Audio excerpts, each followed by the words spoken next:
আজকে আমার দেশের যুবক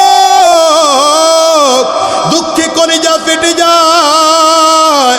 এরা আর্জেন্টিনার পতাকাওয়ালা গেঞ্জি পড়া পড়া চলে, ব্রাজিলের পতাকা লাগায়া লাগায়া গেঞ্জি বানাইয়া চলে। যুবক আর্জেন্টিনা চিল্লা আর ব্রাজিল চিল্লা, আমার নবীর সুন্নতি টুপি চিল্লা না, সুন্নতি পোশাক চিল্লা না। কিয়ামতের ময়দানে দাঁড়াইলে আমার নবী, আমার ফেরেশতারা দিন জিজ্ঞাসা করবে, ওমান নবিয়ুকা, কে তোমার নবী ছিল, আদর্শ মেনেছ কার? সেই দিন তুমি উত্তর দিবা কে? এই কপাল পোড়া, কি উত্তর দিবা? আর্জেন্টিনা তো আদর্শ মানছ, ব্রাজিল রে আদর্শ মানছ।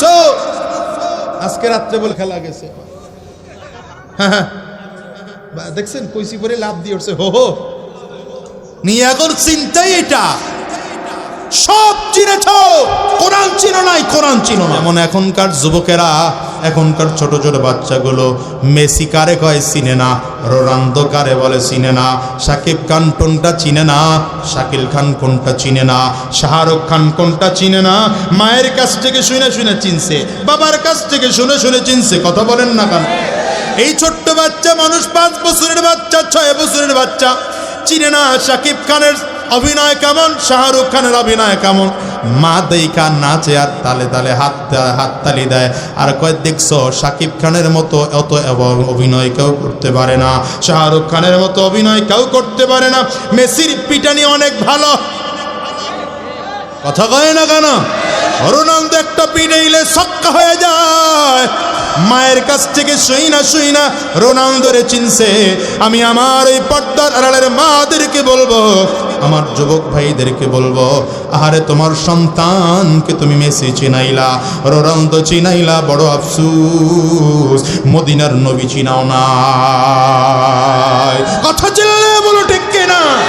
তুমি যেমন বাবার কাছ থেকে, মায়ের কাছ থেকে শুনা, বড় ভাইয়ের কাছ থেকে শুনা ওই আর্জেন্টিনা চিনছো, মেসি চিনছো, রোনালদো চিনছো, ঠিক আমার নবীর সাহাবায়ে কেরামদের বাবার কাছ থেকে শুনা, মায়ের কাছ থেকে শুনা, ছোট্ট বাচ্চা মুআজ, ছোট্ট বাচ্চা মুআফফিজ, মদিনার ছোট ছোট বাচ্চারা আমার নবী চিনছে। সুবহানাল্লাহ চিল্লায়া কল না। মদিনার ছোট ছোট বাচ্চাগুলো গলির মধ্যে দাঁড়ায় গেছে। রহমাতুল লিল আলামিন, খায়রে জামানার পয়গম্বর জনাবে মুহাম্মদুর রাসূলুল্লাহ সাল্লাল্লাহু আলাইহি ওয়াসাল্লাম আজ মদিনায় ঢুকবেন। ছোট ছোট বাচ্চাগুলো আমার নবীকে রিসিভ করবে। সব মদিনার ছোট ছোট বাচ্চাগুলো দাঁড়ায় গেছে। রহমাতুল লিল আলামিন গলির মধ্যে ঢুকলেন। নবীজি আমার সাওয়ারের পিঠে, উটের পিঠে সাওয়ার অবস্থায় আছেন। বাচ্চাগুলো আমার নবীর দিকে মাথা উঁচু করে তাকিয়ে আছে। নবী আমার তাকিয়ে তাকিয়ে দেখেন, এই ছোট ছোট বাচ্চাগুলো আমার দেখতে বড় কষ্ট হয়, আমাকে দেখতে বড় কষ্ট হয়। আমার মায়ার নবী বুঝতে পাইরা উটের পিঠ থেকে লাফ দিয়া বাচ্চাদের মাঝে নেমে গিয়েছে। নবী আমার বাচ্চাদের মাঝে নেমে গেলে বাচ্চারা আমার নবীকে এত গারাও করে ধরেছে, মনে হয় যেন আমার নবী বাচ্চাদের মাঝে হারায় গেছে।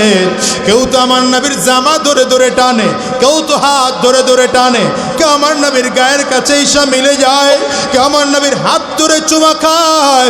নবী আমার চোখের পানিগুলো ছেড়ে ছেড়ে কান্না করে। বাচ্চাগুলো চমৎকার করে করে আমার নবীর পাশে পাশে ঘুরে আর কয়, বালাল বাদরু আলাইনা মিন সানিয়াতিল ওয়াদা ওয়াজাবা শুকরু আলাইনা মাদআ লিল্লাহি দা তালাআল বাদরু আলাইনা মিন সানিয়াতিল ওয়াদা ওয়াজাবা শুকরু আলাইনা মাদআ লিল্লাহি দা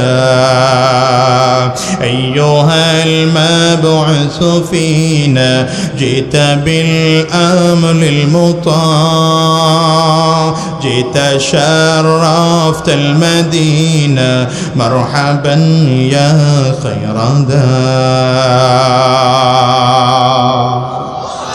মদিনার বাচ্চাগুলো চমৎকার করে করে কবিতা আবৃত্তি করতেছে, আর আমার নবীর চারিদিক ঘেরাও করে ধরেছে।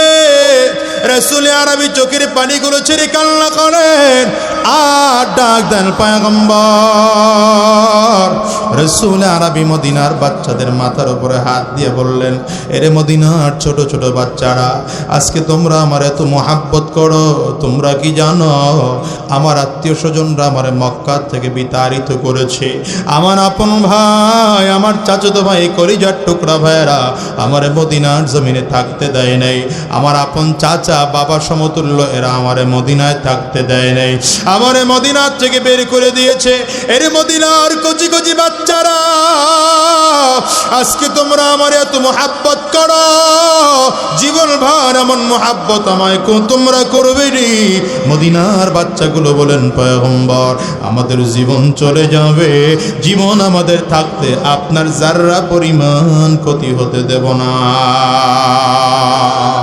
সাহারাতে ফুটল রে ফুল রঙিন গোলে লালা, সাহারাতে ফুটল রে ফুল রঙিন গোলে লালা, সেই ফুলের সৌরভে আজ, সেই ফুলের সৌরভে আজ দুনিয়া মাতো আলা, সাহারাতে ফুটল রে ফুল। বলেন না, সাহারাতে ফুটল রে ফুল রঙিন গোলে লালা, সাহারাতে ফুটল রে ফুল রঙিন গোলে লালা। কেউ বলে হযরত মুহাম্মদ, কেউ বলে হযরত মুহাম্মদ, কেউ বা কমলি ওয়ালা, সাহারাতে ফুটল রে ফুল রঙিন গোলে লালা। আল্লাহু আকবার। কোন সাহাবায়ে কেরামদের পুরোটা জীবন নবীজির কাছে দিয়ে দিতেন।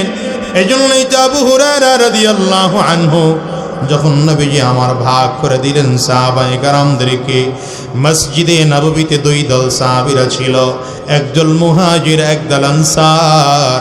আমার নবী রাহমাতুল লিল আলামিন যখন হিজরত করে মদিনায় চলে গেলেন, মসজিদে নববীর মধ্যে একদল সাহাবায়ে কেরাম থাকতো, যাদের কাজ ছিল 24টা ঘন্টা নবীজির দরবারে পড়ে থাকা, আমার নবীজির কাছ থেকে কোরআন ও ইলম শেখা, আমার নবীর কথাগুলো মেনে মেনে মেনে মেনে জীবন পরিচালনা করা। রাহমাতুল লিল আলামিন এই সাহাবায়ে কেরাম 70 জন সাহাবী ছিলেন আমার নবীর। এই 70 জন সাহাবীদেরকে নবী আমার দুইটা ভাগ করে দিলেন। এক ভাগ দিনের বেলা ময়দানে কাজ করতেন, আর এক ভাগ দিনের বেলা আমার নবীর দরবারে পড়ে থাকতেন। সন্ধ্যার পরে দুই দল ফিরে আসলে একদল আর একদল আমার নবী সারাদিন কি পড়েছেন সেগুলো শুনাইতেন। হযরত আবু হুরায়রা রাদিয়াল্লাহু আনহু এক ভাগের মধ্যে পড়ে গেছেন, নবী আমার ভাগ করে দিয়ে বাসায় চলে গেলেন। আবু হুরায়রা রাদিয়াল্লাহু আনহু বলেন, নবীর সাহাবীরা আমারে খানা চাইলে মনে চাইলে দিও, মনটায় না চাইলে না দিও, কিন্তু তারপরও বলি আমি নবীর দরবার ছাড়তে রাজি না।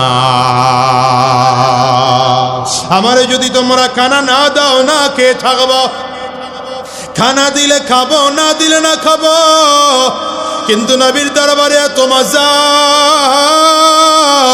রাহমাতুল লিল আলামিন দরবারে থাকতে আমার বড় মজাই লাগে, আনন্দ লাগে।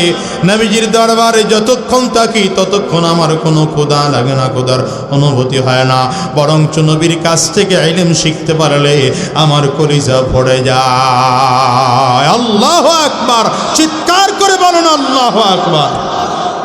একদিনকার ঘটনা বলি। আবু হুরায়রা রাদিয়াল্লাহু আনহু বলেন, একদিনের বেলা আমি আগের রাতেও কোনো কিছু খাই না, সারা রাত ধরে ক্ষুধার্ত।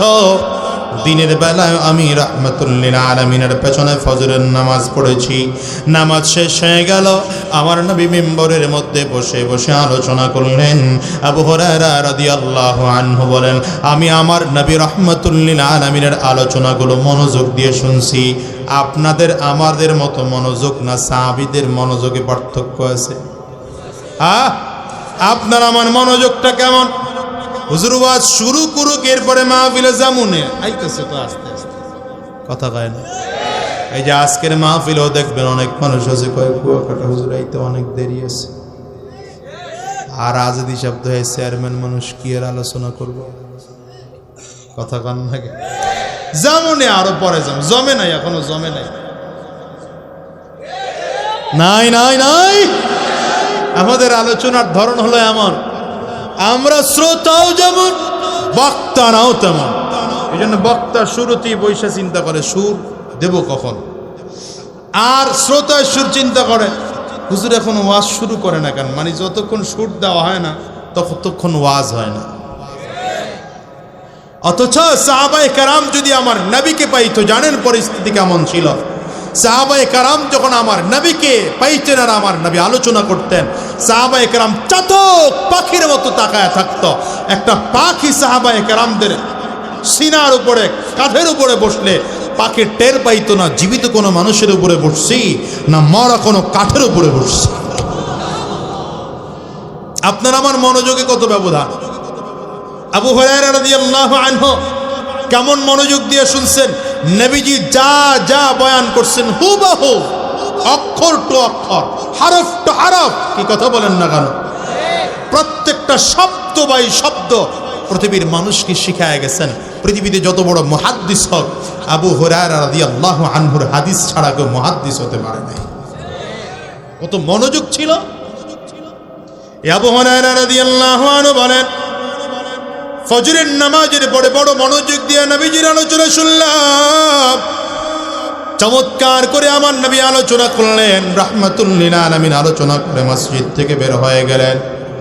আবু হুরায়রা রাদিয়াল্লাহু আনহু বলেন, আমি মনে মনে চিন্তা করলাম নবী যা যা আলোচনা করেছেন যদি ভুলে যায়, আমি নবীজির সব আলোচনাগুলো একজন সাহাবীরে শোনাইলাম, চিন্তা করে যদি তারপরেও ভুলে যায় আর একজনরে শোনাইলাম, চিন্তা করলাম যদি ভুলে যায় আর একজনরে শোনাইলাম। এভাবে করে একজন একজন করে শোনাইতে শোনাইতে জোহরের আজান মসজিদে দিয়া দিল। খাওয়া দাওয়ার খবর নাই, নবীর ইলম চর্চায় আছে। কেমন চর্চা মনে করেন? ইসলাম আজকে বাংলাদেশে বসে পাইতেছেন, ভাটার চরের বাজারের কিনারায় বসে আলোচনা শুনতেছেন, কেউ বাধা দেয় না আপনারে। সাহাবায়ে কেরাম এত সহজে আলোচনা পায় নাই। নবী আর আসবে না, আসবে না, নবী আর জমিনে আসবে না। তবে নবীর ওয়ারিস উলামায়ে কেরাম, ইন্নাল উলামা ওয়ারাসাতুল আমবিয়া, উলামায়ে কেরাম নবীদের ওয়ারিস। তবে উলামায়ে কেরামদেরকে নবী কি দিয়ে গেছেন? টাকার পয়সা, ধন সম্পদ, বাড়ি গাড়ি। কথা কয় না কেন? وإنهم لم يورثونا دينارا ولا درهما وإنهم يورثوا العلم। নবী আমার বলেন, উলামায়ে কেরামদেরকে আমার নবী টাকা পয়সা ধন সম্পদ রেখে যান নাই, উলামায়ে কেরামদের জন্য আল্লাহর কোরআনের ইলম ওয়ারাসাত দিয়ে গেছে। এই উলামায়ে কেরাম যখন আলোচনা করবে অত্যন্ত মনোযোগ দিয়ে শুনবে আর মনে মনে চিন্তা করবে, আমরা তো নবীর সাহাবীও হতে পারবো না, আর এই যুগের নবীদেরকেও পাবো না। তবে নবীর ওয়ারিস উলামায়ে কেরামদেরকে সামনে পাইলাম, যা যা আলোচনা করে মনোযোগ দিয়ে শুনে বাড়ি কিছু নিয়ে যাওয়া লাগবে, শুধু সুর শোনার জন্য না। আবু হুরায়রা রাদিয়াল্লাহু আনহু বলেন, ফজরের আযান থেকে আরম্ভ করেছে যোহরের আযান দিয়ে দিছে, এর মধ্যে খাওয়া দাওয়া পর্যন্ত আমার হয় নাই। কেমনে খাবো? আমি তো চিন্তায় আছি কখন আমার নবীর কোন কথাটা আমি ভুলে যাই। এভাবে করে করে জোহরের নামাজের আজান দেওয়ার পরে আমি জোহরের নামাজ পড়ার জন্য জামাতে দাঁড়িয়ে গেলাম। রাহমাতুল লিল আলামিন ইমামতি করতেছেন। আবু হুরায়রা রাদিয়াল্লাহু আনহু বলে, রাহমাতুল লিল আলামিন যখন ইমামতির মুসাল্লায় দাঁড়িয়েছেন, আমি আবু হুরায়রা নামাজের মধ্যে দাঁড়িয়েছি, সারা রাত ধরে না খাওয়া, সকাল থেকে জোহর পর্যন্ত না খাওয়া, লম্বা টাইম না খেয়ে থাকার কারণে আমার মনে হলো যেন ক্ষুধার কারণে ঠিক মতো দাঁড়াইতে পারি না। সারাদিন নামাজ হয়ে গেল, জোহরের নামাজ যখন কমপ্লিট হয়ে গেল, আবু হুরায়রা রাদিয়াল্লাহু আনহু বলেন, আমি দৌড় দিয়ে গিয়া মসজিদের দরজার কাছে দাঁড়ায় গেলাম। তাকায় তাকায় একজন সাহাবীকে সালাম দে, কারণ আমার মনের চিন্তা চেতনা, আমার সাহাবায়ে কেরাম যদি আমার দিকে তাকান, আমার দিকে তাকাইলে বুঝবে আমি আবু হুরায়রা ক্ষুধার্ত, তাইলে কোনো সাহাবী আমাকে ধরে বাড়িতে ডেকে নিয়ে যাবে। হঠাৎ করে আবু বকর সিদ্দিক রাদিয়াল্লাহু আনহুর সাথে সাক্ষাৎ, হযরত ওমর ফারুকের সাথে সাক্ষাৎ। আবু হুরায়রা বলেন, আমি আমার ভাই আবু হুরায়রা